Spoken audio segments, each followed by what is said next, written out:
दोस्तों, अक्सर कहा जाता है कि साल के पहले दिन अगर आपके साथ कुछ गलत हुआ तो पूरा साल ही गलत होता रहेगा। साल 2020 को लेकर भी आजकल कुछ ऐसा ही कहा जा रहा है। साल 2020 की शुरुआत कोरोना से हुई, जो अब भी जारी है। इसके अलावा इस साल ने तूफान, जंगलों की आग और भूकंपों को भी झेला है।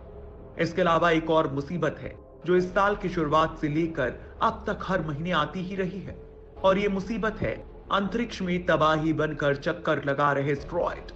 इस साल अभी तक 4 ऐसे एस्टेरॉयड धरती के करीब से गुजर चुके हैं जिनको लेकर अंदेशा था कि ये धरती को नुकसान पहुंचा सकते हैं। हालांकि ऐसा हुआ नहीं। अभी कुछ दिन पहले ही एक कार के बराबर का एस्टेरॉयड धरती के काफी करीब से गुजर गया था। अभी वैज्ञानिक उसके खतरे से उबरे भी नहीं थे कि अब एक और मुसीबत धरती की तरफ बढ़ रही है। दोस्तों, आने वाली 1 तारीख यानी कि 1 सितंबर को 20 मीटर लंबा और 40 मीटर चौड़ा एस्टेरॉयड धरती के करीब से गुजरेगा। इसकी धरती से दूरी फिलहाल 1.2 लाख किलोमीटर आंकी गई है, यानी ये धरती और चांद के बीच में काफी करीब होगा।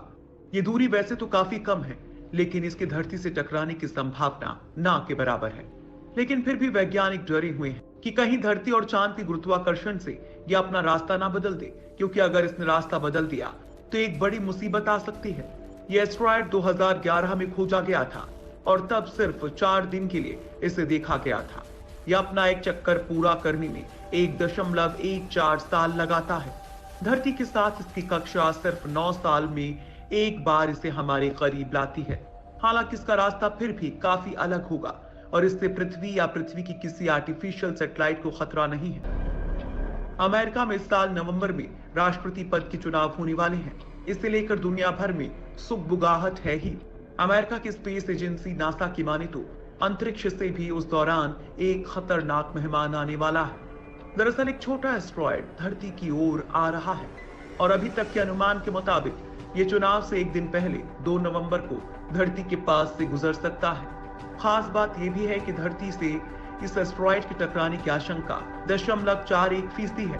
नासा के वैज्ञानिकों के मुताबिक 6.5 फीट का एस्टेरॉयड 2018 VP1 धरती के पास से नवंबर में गुजरेगा। इसकी खोज 2018 में कैलिफोर्निया की पालोमर ऑब्जर्वेटरी में की गई थी। इसके छोटे आकार की वजह से इसे खतरनाक ऑब्जेक्ट की लिस्ट में नहीं रखा गया है। बताया गया है कि इसके धरती से 3 तरह से टकराने की आशंका तो है, लेकिन ज्यादा नुकसान होने की संभावना नहीं। वहीं अभी कुछ दिन पहले ही धरती के अब तक के सबसे करीब से एस्टेरॉयड 2020 QG गुजरा था।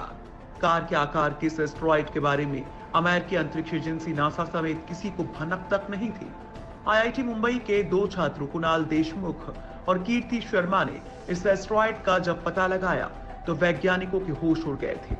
धरती के सबसे करीब से गुजरने की वजह से इस एस्टेरॉयड के नाम रिकॉर्ड भी दर्ज हो गया। दरअसल अंतरिक्ष में घूमते इस एस्टेरॉयड पर नासा अपनी बारीक नजर रखता है, क्योंकि एस्टेरॉयड कभी भी धरती के लिए खतरा बन सकते हैं। इसी साल अप्रैल में एवरेस्ट के बराबर का एक एस्टेरॉयड धरती के करीब से गुजरा था। धरती को सबसे ज्यादा खतरा अगर किसी एस्टेरॉयड से होने वाला है तो वो है 29071950 TA। यह एस्टेरॉयड 1 किलोमीटर चौड़ा है, जिसे खतरनाक श्रेणी में रखा गया है। इसके अलावा एक और एस्टेरॉयड है जो 2060 और 2105 के बीच पृथ्वी को नुकसान पहुंचा सकता है। संभावना जताई जा रही है कि यह धरती से 19,000 मील दूर से निकलेगा। वहीं एस्टेरॉयड वेनु का डायमीटर 1608 फीट है। हालांकि इसके पृथ्वी से टकराने की संभावना कम है, लेकिन अगर ऐसा हुआ भी तो यह साल 2175 से 2199 के बीच होगा। 2020 से 2025 के बीच 2018 BP1 नाम का एस्टेरॉयड पृथ्वी से टकराने की संभावना है, लेकिन ये सिर्फ 7 फीट चौड़ा है। नासा की सैटेलाइट रिस्क टेबल में ऐसे खतरनाक एस्टेरॉयड पर नजर रखी जाती है ताकि भविष्य में इनसे होने वाले खतरे से बचा जा सके। इनमें आने वाले 100 सालों के लिए फिलहाल 22 ऐसे एस्टेरॉयड्स हैं जिनकी पृथ्वी से टकराने की थोड़ी सी भी संभावना है। धरती को सबसे ज्यादा खतरा अगर किसी एस्टेरॉयड से होने वाला है तो वो है 29075195 TA, जिसे खतरनाक की श्रेणी में रखा गया है।